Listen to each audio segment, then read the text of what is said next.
Ok. Ok, estamos viendo la serie de estudios, ¿verdad? Con relación al pecado. Y en la clase anterior nosotros pudimos notar, pues, que al hombre, por lo menos en el primer pecado en Génesis, siempre se le hace más fácil culpar a otra persona antes que asumir, pues, las consecuencias de su pecado. Lo podemos ver allí rápidamente con Adán, que la culpa es de la mujer, la culpa es de Dios. Cuando es con la mujer, la culpa fue de la serpiente. Y como hombres nos cuesta, pues, aceptar nuestras responsabilidades.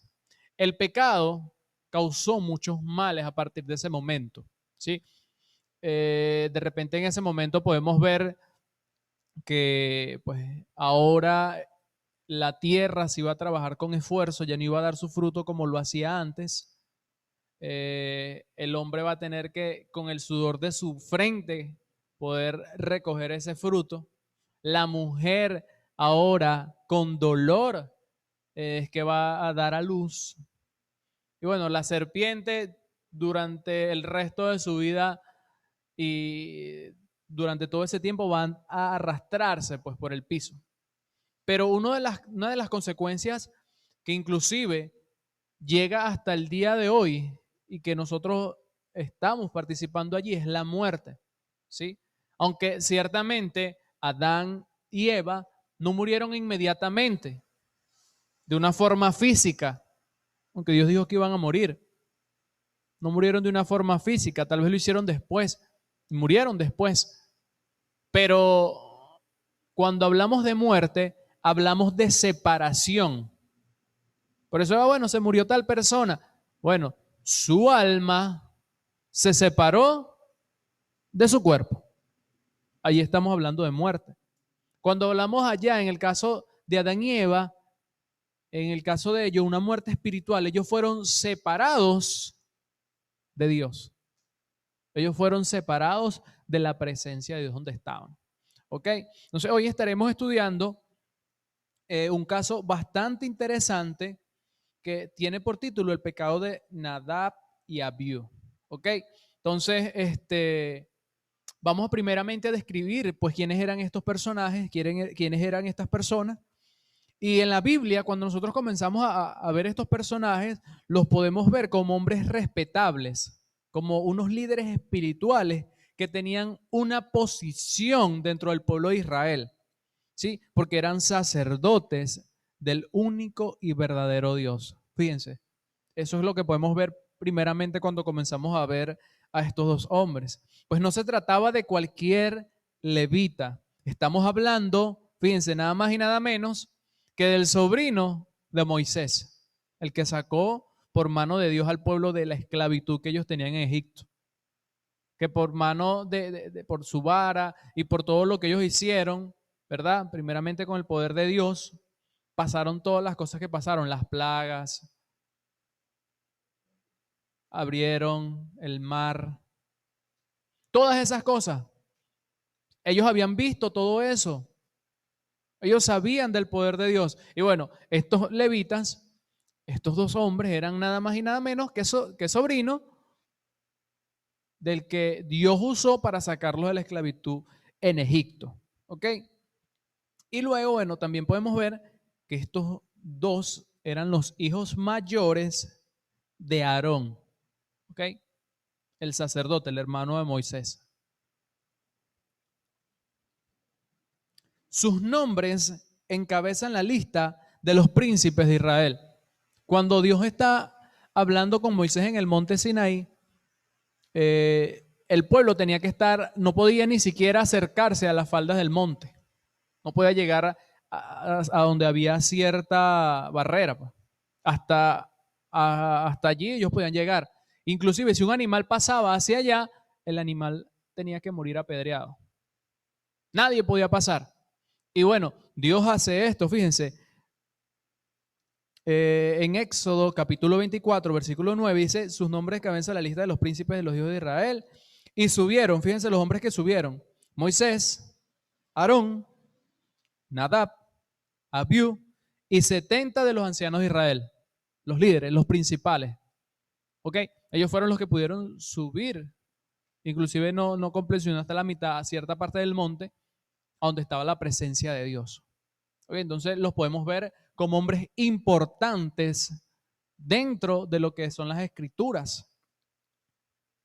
Fueron llamados por Dios. ¿Sí? Aarón, junto con sus hijos, fueron llamados para el sacerdocio. En Éxodo, capítulo 28, dice: harás llegar delante de ti a Aarón tu hermano y a sus hijos consigo, y de entre los hijos de Israel, para que sean mis sacerdotes.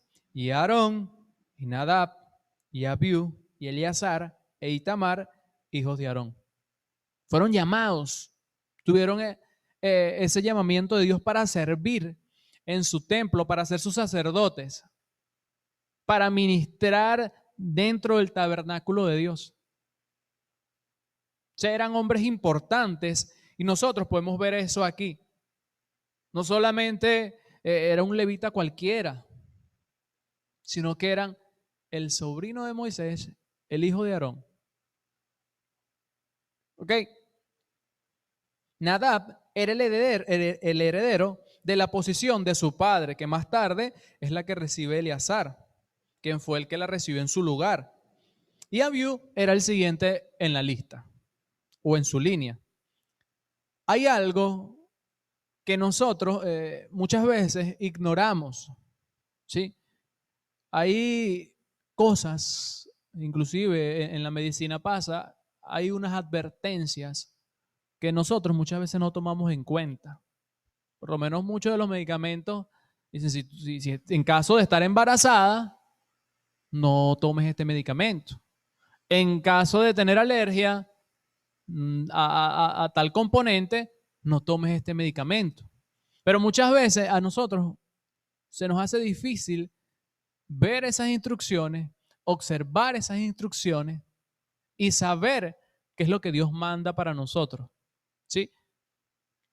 Fíjense lo que pasa en Éxodo. ¿Sí? Hay una alerta. Éxodo, Levítico, perdón. Levítico capítulo 8, versículo 35 y 36. Dice: a la puerta pues del tabernáculo de reunión estaréis día y noche por 7 días. Y guardaréis las ordenanzas delante de Jehová. Fíjense, para que no muráis, porque así ha sido mandado. Y Aarón y sus hijos hicieron todas las cosas que mandó Jehová por medio de Moisés. En Éxodo, capítulo 30, hay algo que ellos tienen que hacer. Versículo 7. Dice: y Aarón quemará incienso aromático sobre él. Cada mañana, cuando aliste las lámparas, lo quemará. Y cuando Aarón encienda las lámparas, al anochecer, quemará el incienso, rito perpetuo delante de Jehová por vuestras generaciones. Versículo 9. No ofreceréis sobre él incienso extraño, ni holocausto, ni ofrenda, ni tampoco derramaréis sobre él libación. Hay una serie de cosas que los sacerdotes no podían hacer. Y fíjense que anteriormente le dice: mira, si ustedes hacen esto, ustedes van a morir. Si ustedes desobedecen lo que yo les he mandado, ustedes van a morir. Pero si hacen las cosas que yo les mando, como yo se las mando, ustedes vivirán. Ustedes van a seguir con vida. ¿Ok? Entonces muchas veces a nosotros nos pasa eso. Las advertencias, las cosas que nosotros tenemos que tener cuidado, muchas veces las ignoramos y las pasamos por alto. ¿Ok? El pecado. Santiago, pues, nos dice que el que sabe hacer lo bueno y no lo hace, le es pecado. ¿Sí? Primera de Juan dice que toda injusticia es pecado. Romanos nos dice que el pecado ha hecho una separación entre Dios y el hombre. Que ha hecho una separación. Dios no tiene relación con el pecado. También nos dice que la paga del pecado, así de sencillo, la paga del pecado es muerte. De repente a nosotros en este tiempo se nos hace muy difícil comprender el significado del pecado. Anteriormente, la palabra pecado, mejor dicho, todavía, tiene como significado errar al blanco. Y de repente nosotros no lo entendemos, pero estas personas sí los entendían. ¿Saben por qué? Porque estas personas eran gente de guerra, gente de lucha, gente que usaba el arco. ¿Sí? Y cuando hablamos de errar al blanco, había una diana, un círculo, y había que colocar la flecha en todo el medio. Entonces, pecado es errar el blanco, es dar en otro lugar. Es decir, en otras palabras, errar al blanco es hacer algo distinto a lo que Dios había mandado. Porque lo correcto sería dar en el blanco sería hacer las cosas como Dios se las mandó. Como Dios se las ordenó. ¿Ok? Muchas veces nosotros creemos que hacemos las cosas bien. Y eso lo hacemos según nuestro criterio. No, es que yo hago las cosas así. A mí me parece que así está bien. Y muchas veces, según nuestro criterio, nosotros pensamos que estamos haciendo las cosas bien para Dios. ¿Será el criterio de Dios? Muchas veces, hasta pensando que lo hacemos para Dios, inclusive con las buenas y las mejores intenciones, adoramos a Dios a nuestra manera. Y eso pasa mucho en la calle, cuando hablamos con las personas. No, es que yo hago las cosas para Dios y Él me escucha y yo lo escucho y es así. Entonces, como yo me entiendo con Dios, así quedó. Entonces, muchas personas tienen pues esa idea de adorar a Dios a su manera. De poner un Dios, inclusive, que ellos son los que lo condicionan a Él. No Dios nos condiciona a nosotros, sino que las personas lo condicionan a Él. Ofrecer un fuego extraño, una aplicación para el día o para el tiempo de hoy, es introducir algo en nuestra adoración que Dios nos ha mandado. ¿Sí? En la palabra de Dios nosotros podemos ver el patrón de la iglesia, lo que la distingue. Y eso no ha cambiado. ¿Sí? Y una de las cosas que puede ser ofrecer un fuego extraño a Dios es incluir instrumentos en nuestra adoración. ¿Por qué? Porque Dios a nosotros, los cristianos, en el Nuevo Testamento, nunca se nos ordenó que nosotros ofreciéramos a Dios, ¿sí?, el uso de instrumentos para nuestra adoración. Podría ser también, ¿sí?, el exigir diezmos obligatorios que no tienen vigencia en el nuevo pacto. En el nuevo pacto no se exige diezmo. El nuevo pacto nos habla de la ofrenda. ¿Ok? Ofrecer fuego extraño podría ser también tomar la cena una vez al mes, cada 15 días, cada 6 meses. Inclusive tomar la cena en vez de jugo de uvas, tomarla con refresco de uva, con galleta de soda, con frescolita. Inclusive han llegado hasta el extremo de tomarla con café. Café y pan dulce. Entonces, eso es ofrecer un fuego extraño a Dios. Nosotros debemos hacer las cosas como Dios nos las manda, como Dios nos las muestra por medio de su palabra. ¿Sí? Ellos tuvieron consecuencias. Y de repente, cuando nosotros leemos en el versículo 2, dice que salió fuego delante de Jehová y los quemó y murieron delante de Jehová. Consecuencias por su pecado. Y no creo que ellos no supieran lo que estaban haciendo. O mejor dicho, sí sabían, pero de repente hay algo, ¿verdad?, por el cual ellos lo hicieron. Y más adelante se puede ver ese precedente dentro de la iglesia, dentro de la palabra de Dios. Hay una prohibición que viene unos versículos más adelante. Fíjense, en el versículo 8 dice, y el Señor le dijo a Aarón, ni tú ni tus hijos deben beber vino ni licor cuando entren a la tienda de reunión, pues de lo contrario morirán. Este es un estatuto perpetuo para tus descendientes, para que puedan distinguir entre lo santo y lo profano, entre lo puro y lo impuro, y puedan también enseñar a los israelitas todos los estatutos que el Señor les ha dado a conocer por medio de Moisés. Entonces, esto pues nos da la idea de que ellos cuando entraron a servir al Señor, cuando entraron a hacer su sacrificio, pues probablemente ellos estaban borrachos o bajo el efecto del alcohol o del vino. Entonces, cuando vinieron y se presentaron en la presencia de Dios, no agarraron el incienso que tenían que agarrar, sino que ofrecieron un fuego extraño a Dios, cosa que tenían prohibida, cosa que ellos no debían hacer. Y yo no sé de repente qué se le viene a la mente a usted cuando ve este ejemplo en la Biblia. No sé, tal vez dirá, bueno, es que Dios es tan severo. Pero no sé si se le vendrá también la idea de que, bueno, Dios es justo. Dios hace justicia.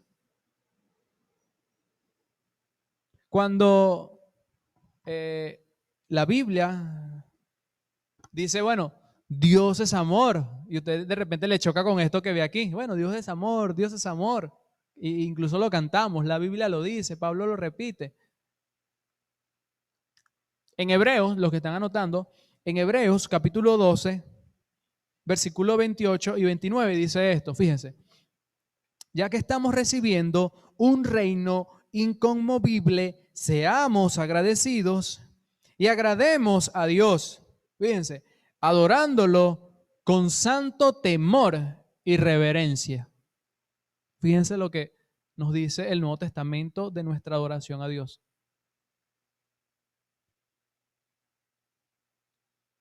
A veces nosotros no tomamos conciencia de esto y somos irreverentes estando pues en la presencia de Dios. Ya poco a poco esas cosas se han ido corrigiendo. Pero es necesario que usted tenga consciente de que en el servicio de adoración usted viene a eso, a adorar a Dios. Y de repente habían casos que sucedían aquí, de que estaba un hermano de repente tomando la cena o tomando el vino y parándose al mismo tiempo, agarrando el vino y metiéndose al baño.